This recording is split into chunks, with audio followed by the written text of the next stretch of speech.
ಗುಬ್ಬಿ ಈ ಬಾರಿಯ ಎಸ್ಎಸ್ಎಲ್ಸಿ ಪರೀಕ್ಷೆಯಲ್ಲಿ ಗುಬ್ಬಿ ತಾಲೂಕು 5ನೇ ಸ್ಥಾನ ಪಡೆದಿರುವುದು ನನಗೆ ತೃಪ್ತಿ ತಂದಿಲ್ಲ ಎಂದು ಶಾಸಕ ಎಸ್ಆರ್ ಶ್ರೀನಿವಾಸ್ ಹೇಳಿದರು. ತಾಲೂಕಿನ ಅಂಕಸಂದ್ರ ಹೂವಿನಕಟ್ಟೆ ಗ್ರಾಮದಲ್ಲಿ ಆಯುಷ್ಮಾನ್ ಆರೋಗ್ಯ ಕೇಂದ್ರ ಹಾಗೂ ರಂಗನಹಳ್ಳಿ ಗ್ರಾಮದಲ್ಲಿ ರಸ್ತೆ ಕಾಮಗಾರಿಗೆ ಭೂಮಿ ಪೂಜೆಯನ್ನು ಸಲ್ಲಿಸಿ ಮಾತನಾಡಿದ ಅವರು, ಎಸ್ಎಸ್ಎಲ್ಸಿ ಪರೀಕ್ಷೆಗೂ ಮುಂಚೆ ತಹಶೀಲ್ದಾರ್ ಹಾಗೂ ಬಿಇಒ ಮತ್ತು ಶಿಕ್ಷಕರಿಗೆ ಹಲವು ರೀತಿಯ ಸಭೆಗಳನ್ನು ಮಾಡಿ ಈ ಬಾರಿ ಗುಬ್ಬಿ ತಾಲೂಕು ಶೈಕ್ಷಣಿಕವಾಗಿ 2ರಿಂದ 3ನೇ ಸ್ಥಾನದಲ್ಲಿ ನಿಲ್ಲಬೇಕು ಎಂದು ತಿಳಿಸಿದೆ. ಆದರೆ ಈ ಬಾರಿಯೂ ಸಹ ಕಳೆದ ಬಾರಿಯಂತೆ 5ನೇ ಸ್ಥಾನ ಬಂದಿರುವುದು ನನಗೆ ತೃಪ್ತಿಯನ್ನು ನೀಡಿಲ್ಲ. ಆದರೆ ಶೇಕಡಾವಾರು ಫಲಿತಾಂಶ ಚೆನ್ನಾಗಿದೆ ಎಂದು ತಿಳಿಸಿದರು. ಇನ್ನು ಗುಬ್ಬಿ ತಾಲೂಕಿನ ದೊಡ್ಡಗುಣಿ ಹಾಗೂ ಬಿದರೆ ಗ್ರಾಮಗಳಿಗೆ ಆಸ್ಪತ್ರೆ ನಿರ್ಮಾಣದ ಕಾರ್ಯಕ್ಕೆ ಈಗಾಗಲೇ ಟೆಂಡರ್ ಕರೆದಿದ್ದು ಕೆಲಸ ಕಾರ್ಯಗಳು ಇನ್ನು ಕೆಲವೇ ದಿನಗಳಲ್ಲಿ ಆರಂಭವಾಗುತ್ತದೆ ಎಂದು ತಿಳಿಸಿದರು. ಇದೇ ಸಂದರ್ಭದಲ್ಲಿ ಗ್ರಾಮ ಪಂಚಾಯಿತಿಯ ಮಾಜಿ ಅಧ್ಯಕ್ಷರು, ಉಪಾಧ್ಯಕ್ಷರು, ಸದಸ್ಯರು, ಹಲವು ಮುಖಂಡರು, ತಾಲೂಕು ಆರೋಗ್ಯ ಅಧಿಕಾರಿ ಡಾಕ್ಟರ್ ಬಿಂದು ಮಾಧವ ಸೇರಿದಂತೆ ಆರೋಗ್ಯ ಇಲಾಖೆಯ ಅಧಿಕಾರಿಗಳು ಹಾಜರಿದ್ದರು. ಪಬ್ಲಿಕ್ ನ್ಯೂಸ್ ಕನ್ನಡ, ಗುಬ್ಬಿ. LKG UKG ಮಾಡ್ತಾ ಇದ್ದೀನಿ. ಈ ಬಾರಿ ಸುಮಾರು 10-12 KPSC ಶಾಲೆ ಮಾಡ್ತಾ ಇದ್ದೀನಿ. ಎಲ್ಲವನ್ನೂ ಮಾಡ್ತಾ ಇದ್ದೀವಿ. ಆದ್ರೂ ಜನಕ್ಕೆ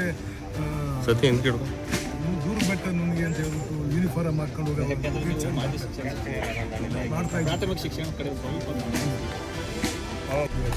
ಓಪನ್ ಕೆನಾಲು ವೈಡನ್ ಮಾಡ್ಕೊಂತ ಆಗೋದು ಅಂತ ಹೇಳ್ತಾ ಇದ್ದೀನಿ.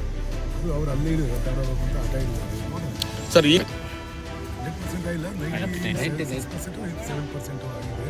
ಇನ್ನೂ ಆಗಬೇಕಾಗಿತ್ತು. ಇನ್ನೂ ನಾನು 2-3 ಬಾರಿ ಎಲ್ಲ ಹೆಡ್ಮಾಸ್ಟರ್ನೆಲ್ಲ ಕರೆದು ಮೀಟಿಂಗ್ ಮಾಡಿ ಎಲ್ಲ ಪ್ರಯತ್ನ ಪಟ್ಟಿದ್ದು.